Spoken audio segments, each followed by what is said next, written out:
Hello friends, welcome to my YouTube channel K medical and nursing lecture. So guys, आज आपण पाहणार आहोत female pelvis, त्यालाच म्हणतो आपण गायनेकॉइड पेल्विस.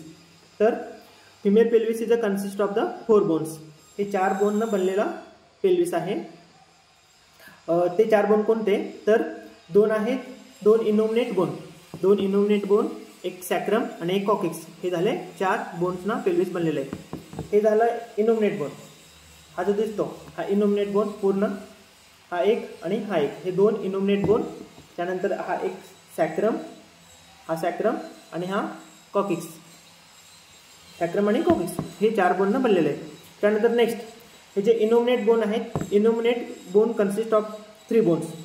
हे इनोमिनेट बोन अजून 3 बोन फ्युजन होऊन त्याचा एक इनोमिनेट बोन तयार झाले. याच्यामध्ये 3 बोन कोणते?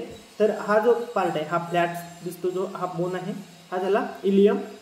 त्यानंतर हा जो खालचा भाग दिसतो हा इशियम, आणि हा प्युबिस, हा प्युबिक बोन, इशियम आणि इलियम, हे 3 बोन न हा इनोमिनेट बोन बनलेला आहे.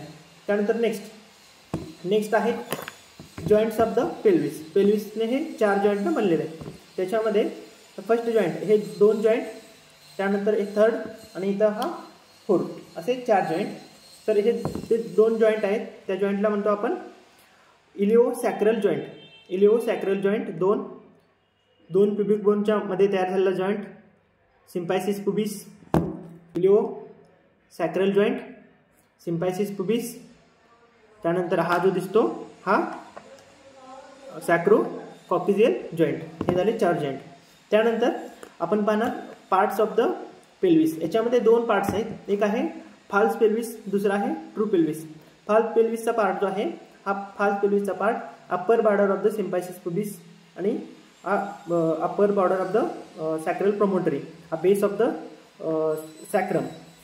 इथून जो वरचा भाग दिसतो म्हणजे हा, इथून हे जो पेन मी फिरवतो तिथून जो वरचा भाग दिसतो, वरचा भाग तो झाला फाल्स पेल्विस.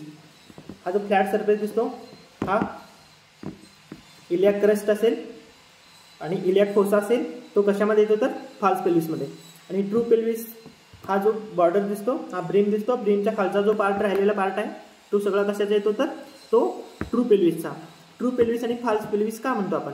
हा जो फाल्स पेल्विस आहे, हा फाल्स पेल्विस ॲक्टिव्ह लेबरमध्ये भाग घेत नाही, ॲक्टिव्ह नसतो तो. हा जो खालचा जो ट्रू पेल्विस आहे तो लेबरमध्ये ॲक्टिव्ह त्याचा रोल असतो, ॲक्टिव्ह भाग घेतो, म्हणजे त्याचे काही मुवमेंट्स असतात किंवा तो काही त्याच्यामध्ये चेंजेस होतात, म्हणून त्याला आपण काय म्हणतो ट्रू पेल्विस. फाल्स पेल्विस हा कशातही लेबरमध्ये भाग घेत नाही. त्यानंतर ट्रू पेल्विसमध्ये अजून 3 भाग पडतात. त्याच्यामध्ये इनलेट, कॅव्हिटी आणि आउटलेट असे 3 भाग पडतात. तर इनलेट कोणता? हा जो भाग दिसतो राऊंड, हा जो ब्रीमचा भाग आहे हा झाला इनलेट. त्यानंतर मध्ये जो राऊंड शेप भाग दिसतो, राऊंड चारी बाजूने ते कसा आहे, क्लोज आहे, तो जो भाग दिसतो राऊंड, तो झाला कॅव्हिटी. त्यानंतर कॅव्हिटीचा खालचा जो रिमेनिंग भाग आहे हा जो झाला हा आउटलेट. असे याचे 3 भाग पडतात, इनलेट, कॅव्हिटी आणि आउटलेट. तर नेक्स्ट पाहणार आपण diameter of the pelvis. Diameter of the पेल्विसमध्ये फर्स्ट डायमीटर जो आहे तो इनलेटचा डायमीटर. फर्स्ट डायमीटर आहे तो anterior posterior diameter. From the upper border of the symphysis pubis to the sacral promontory, it is the 11 centimeter. Next आहे oblique diameter between the iliosacral joint to the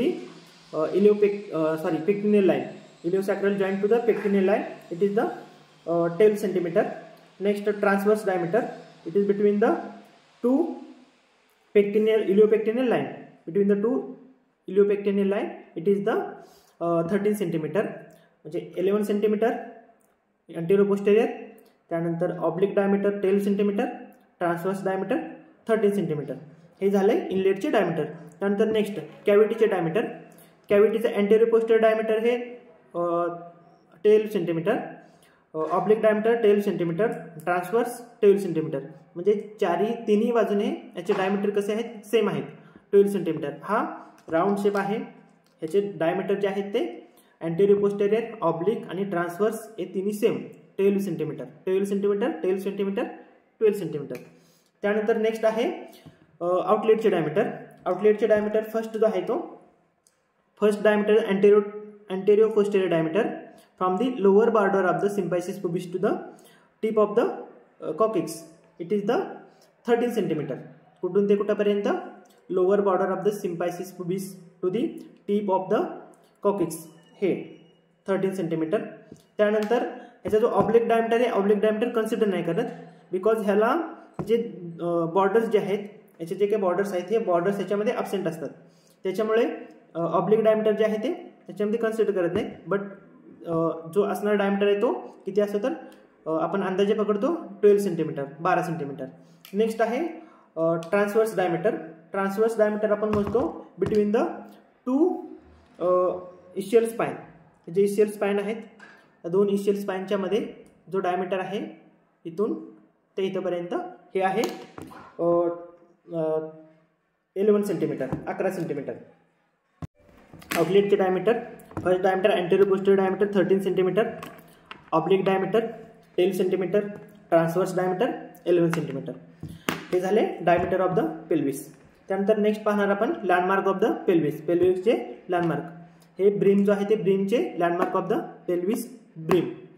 first जो आहे तो हे झालं symphysis pubis, pubic crest, pubic tubercle, pectineal line, iliopectineal eminence, iliopectineal line, इलियोसॅक्रल joint, wing of अला, सॅक्रल प्रमोटरी.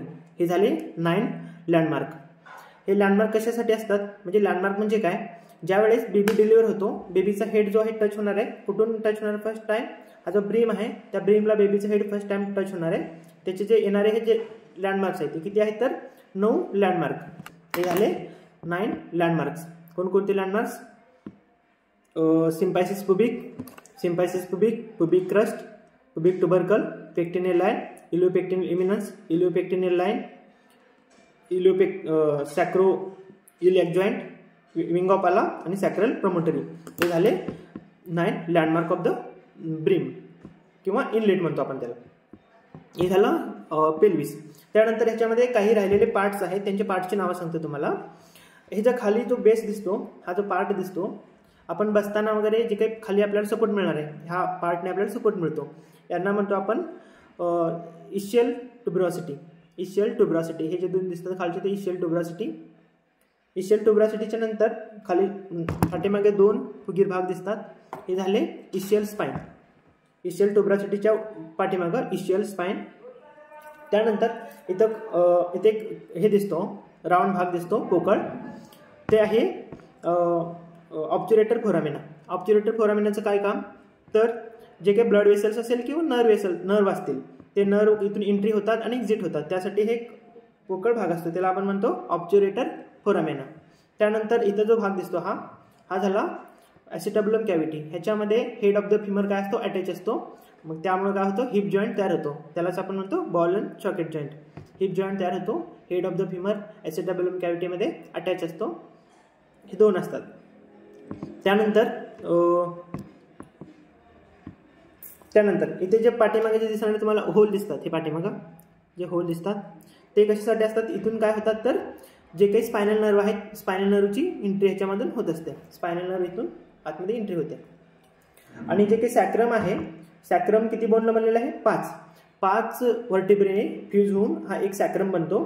त्यानंतर 4 व्हर्टिब्रेज fuse होऊन हा एक कॉकिक्स बनतो. कॉकिक्समध्ये 4 व्हर्टिब्रेज फ्यूज होतात आणि सॅक्रममध्ये 5 व्हर्टिब्रेज फ्यूज होतात.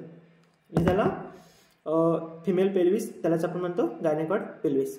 जर तुम्हाला व्हिडिओ आवडला असेल तर सबस्क्राईब करा, लाईक करा आणि कमेंट शेअर करा. Thank you for watching.